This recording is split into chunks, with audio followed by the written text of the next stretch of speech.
கண்ணியத்திற்குரிய எல்லாம் உள்ள அல்லாஹ்வின் நல்லடியார்களே, மேற்சொன்ன அந்த 2 செய்திகளிலே அவர்களுடைய எண்ணம் என்பது உண்மையிலேயே அல்லாஹ்வுடைய பாதையிலே உயிரை கொடுக்க வேண்டும் என்பதாகத்தான் இருந்தது. ஒருவர் அந்த வேதனையை தாங்கிக் கொள்ள முடியாமல் தற்கொலை செய்து கொண்டதன் காரணமாக நிரந்தர நரகத்திலே வீசி எறியப்பட்டார். ஒருவர் கோடு போட்ட வண்ண போர்வை ஒன்றை எடுத்துக்கொண்ட காரணத்தினால் நிரந்தர நரகத்திற்கு என்ன செய்யப்பட்டார், வீசி எறியப்பட்டார் அப்படிங்கிற செய்திகள் அதிலே இருக்கிறது. இந்த உலகத்தில் ஷஹீதாக ஆகாமல் அல்லது சிலர் ஆகி ரெண்டு விதமாக அந்த செய்தி வருகிறது. முஸ்லீமில் பதிவு செய்யப்பட்ட செய்தி. அதில் ஒரு 3 விஷயத்தை நபி பெருமானார் சொல்லித் தருகிறார்கள். நாளைக்கு மறுமையில் எல்லார்ட்டையும் அல்லாஹ் இண்டிவிஜுவலாக விசாரிக்க போகிறான்ல, அனைவரும் நிர்வாணமாக அனைவரும் மண்டியிட்டவர்களாக அல்லாஹ்விடத்தில் வந்து நிற்கின்ற பொழுது, வாப்பா நீ என்ன பண்ண அப்படின்னு அல்லாஹ் கூப்பிட்டு கேட்பான்ல. அப்போ என்ன சொல்லி ஆரம்பிப்பான்னா, இந்த உலகத்தில் நீ வாழுகின்ற பொழுது உனக்கு என்னெல்லாம் கொடுத்தேன் அப்படிதான் எல்லாம் ஸ்டார்ட் பண்ணுவோம். நீ என்னடா செஞ்ச கிடையாது. அந்த முஸ்லீமில் பதிவு செய்யப்பட்ட அந்த ஹதீஸை நீங்கள் ஃபுல்லாக பெரிய ஹதீஸ் நீங்கள் படிச்சீங்கன்னா உங்களுக்கு வழங்கும். அல்லாஹ் கூப்பிட்டு, என்னப்பா கரெக்டாக வாழ்த்தியா, தொழுவு சொன்னல, தொழுதியா, என்னை விட்டு வணங்கினியா, அப்படி ஸ்டார்ட் பண்ணலை. அந்த ஹதீஸ் எப்படி ஸ்டார்ட் ஆகுதுன்னா, நாளை மறுமையிலே எழுப்பி நிறுத்தி வைக்கப்பட்டதற்கு பிறகு அடியானிடத்தில் அல்லாஹ் கேட்கிறார், எப்பா உனக்கு நான் நிறைய அருக்குடை கொடுத்தல, அந்த அருக்குடையெல்லாம் நீ ஒத்துக்கிறியா ஃபர்ஸ்ட் கேள்வி. அடியான் சொல்லுவான், ஆமாம் உனக்கு நான் என்னப்பா கொடுத்தேன், எனக்கு நீ என்ன தெரியுமா கொடுத்துருந்த, வீரத்தை கொடுத்த. ஒருத்தர் சொல்லுவார் அல்லாஹ், எனக்கு நீ என்ன தெரியுமா கொடுத்துருந்த, வீரத்தை கொடுத்துருந்த. சரிப்பா ஒத்துக்கிற. அந்த வீரத்தை வச்சு என்ன செஞ்ச, என்ன ரகமான என்ன செய்யறேன்னு கேட்ட, அந்த வீரத்தை வைத்து இந்த மார்க்கத்திற்காக பல உயிர்களை நான் என்ன செய்திருக்கிறேன், யுத்த களத்தில் எடுத்திருக்கிறேன். என்னுடைய உயிரை மாய்த்துக் கொள்ளும் அளவுக்கு நான் என்ன செய்திருக்கிறேன், போர்க்களங்களிலே வீர தீரமாக செயல்பட்டு இருக்கிறேன் அப்படின்னு சொல்லுவாரா. அல்லாஹ் சொல்லுவான், உண்மை, அதில் எந்த விதமான மாற்று கருத்தும் இல்லை. பயங்கரமாக நின்ன, நீ தான் நின்ன. அந்த யுத்த களம் வெற்றி பெறுவதற்கான வேறு யாரிடத்தில் இருந்தது, உன்னிடம் தான் இருந்தது. அன்னைக்கு மட்டும் நீ இல்லைனா அந்த யுத்த களத்தில் வெற்றி அடைந்திருக்கவே முடியாது அப்படிங்கிற ஸ்டேஜ் தான்ப்பா அப்படின்னு அல்லாஹ் ரிப்ளை பண்ணுவானா. ஆமாப்பா நீ நின்ற, நீ தான் நின்ற அப்படின்னு சொல்லுவானா. சொல்லிட்டு அல்லாஹ் சொல்லுவானா, நீ நின்ற எனக்காண்டி நின்னு சொல்ற பத்தியா, இவ்வளவு நேரம் சொன்னதெல்லாம் உண்மை, எனக்காக நான் ஒன்று சொன்ன பத்தியா, அது கிடையாது, அது பொய் அப்படிமான அல்லாஹ். விளங்குதா உங்களுக்கு? எண்ணம் உயிரை கொடுத்திருக்கிறாரு, அல்லது மார்க்கத்துக்காக எதிரிகளை பெரிய அளவில் வேற அறுத்திருக்கிறார். ஆனா அல்லாஹ் என்ன பார்க்கிறான், நீ வேற அறுத்த, சண்டையிட்ட, களத்துல நின்ற, ஆனா உள்ளத்துல தூய்மை இல்லைல, அதனால உலகத்துல பேர் வாங்குறதுக்கு தானே அதை செஞ்ச. எல்லாரும் பாராட்டணும், பயங்கரமான வீரரு, எப்படி அடிப்பார் தெரியுமா, அவர் அடிச்சாருன்னா ஒரே அடிதான் அப்படிலாம் சொல்லணும்ல. அதுக்காண்டி தானே சண்டை போட்ட. உலகத்திலே உனக்கு அந்த பரிசு தரப்பட்டு விட்டது, உலகத்திலே அனைவரும் உன்னை போற்றி விட்டார்கள், இங்கே உனக்கு தரப்படுகின்ற பரிசு என்பது இந்த நரகம்தான் அப்படின்னு தூக்கி எல்லாம் செஞ்சிருவான், தூக்கி போட்டுருவான். இங்க செயல் என்னவா இருக்கு, செயல் உண்மையில் வாழும் வரை மரணிக்கும் வரை யுத்த களத்திலே நின்று இருக்கிறார்.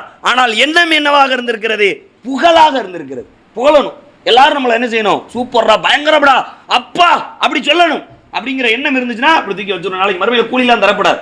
அது மாதிரி அல்லாஹ் கூப்பிட்டு மார்க் அறிஞரை கேட்பான், உனக்கு என்னப்பா, உனக்கு என்ன கொடுத்தேன், எல்லாம் எனக்கு பெரிய ஞானத்தை கொடுத்த, இந்த உலகத்தில் யாருமே சிந்திக்க முடியாத அளவுக்கு பெரிய சிந்தனை ஆற்றலை கொடுத்த. சரி அதை வச்சு நீ என்ன செஞ்ச, அதை வச்சு மக்களை எவ்வளோ பேருக்கு ஏகத்துவத்தை சொல்லி, அதை சொல்லி, இதை சொல்லி, நன்மையை சொல்லி தீமையை விட்டு தடுத்து எவ்வளோ பேர் தூக்கி வச்சிருக்கேன் தெரியுமா அப்படின்னு அல்லாஹ் கேட்பானா. ஆமாப்பா அது உண்மைதான், அதுலேயும் என்ன தப்பு இல்லை, பொய் இல்லை, எல்லாமே கரெக்டு தான் சொல்கிற, எல்லாம் கேள்விப்பட்ட செய்தி தான் அப்படி சொல்லிடுவானா அல்லாஹ். இதை நீ எனக்காக செய்யவில்லை, மக்கள் நாளை மறுமையிலே நரகத்திலே விழுந்து விடக்கூடாது என்பதற்காகவோ, நாளை மறுமையிலே அல்லாஹ்வுடைய விசாரணையிலிருந்து மக்கள் தப்பிவிட வேண்டும் என்பதற்காகவோ, நாளை மறுமையிலே மக்கள் சொர்க்கத்திற்குள்ளே எளிதாக நுழைந்து விட வேண்டும் என்பதற்காகவோ நீ இந்த பிரச்சாரத்தை செய்யவில்லை, இந்த மார்க்கத்தை மக்களிடத்திலே சொல்லவில்லை. வர மாதிரி ஒரு சிந்தனையாளர் இருக்கிறாரா அப்படின்னு எல்லாரும் சொல்லணும் அப்படிங்கிறதுக்காக நீ இதை செய்தாய். அதன் காரணமாக என்ன, உனக்கு நரகம் பரிசாக தரப்படுகிறது அப்படின்னு என்ன செஞ்சிருவான், அல்லாஹ் தூக்கி கொடுத்துருவான். அடுத்து ஒரு பெரிய செல்வம் தரப்பட்டிருப்பார்ல, அவரை கூப்பிடுவான்.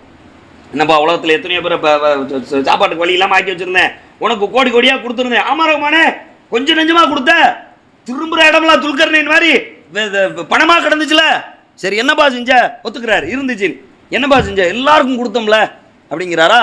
அப்போ அல்லாஹ் கேட்குறான், எல்லாருக்கும் கொடுத்த, நான் ஏன் கொடுத்த தெரியுமா, இந்த தர்மத்துக்கு அல்லாஹ் சொல்லும்போது வேற விஷயத்தை சொல்றான். எம்மக்குள்ளாக ரிபாவை இருபி சதக்காத், அல்லாஹ் இந்த வட்டியை அழிக்கிறான், தர்மங்களை வளர்க்கிறான் அப்படி ஒன்று சொல்லுதா.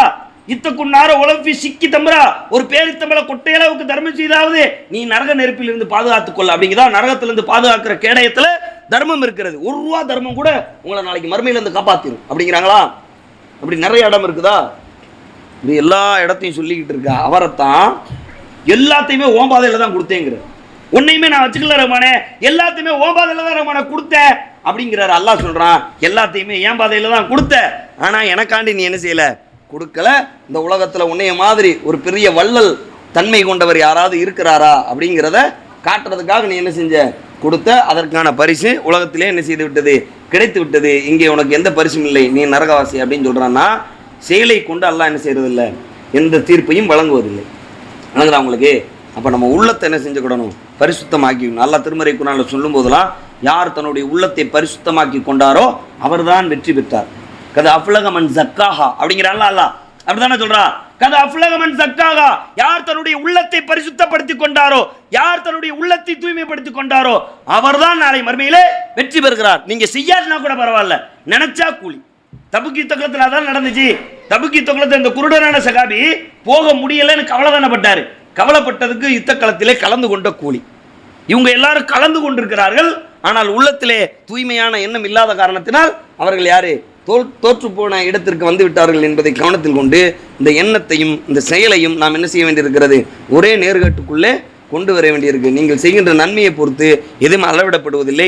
நீங்கள் எண்ணுகின்ற எண்ணத்தை கொண்டுதான் அல்லாஹ்விடத்தில் எதுவும் என்ன செய்யப்படுகிறது, அளவிடப்படுகிறது என்கின்ற அடிப்படை புரிதலோடு வாழ்ந்து மரணிக்கின்ற நன்மக்களாக அல்லாஹ் உங்களையும் என்னையும் ஆக்கி வைக்க வேண்டும் என்று சொல்லி என்னுடைய உரைக்கு திரையிடுகிறேன். வாகர்துவனா.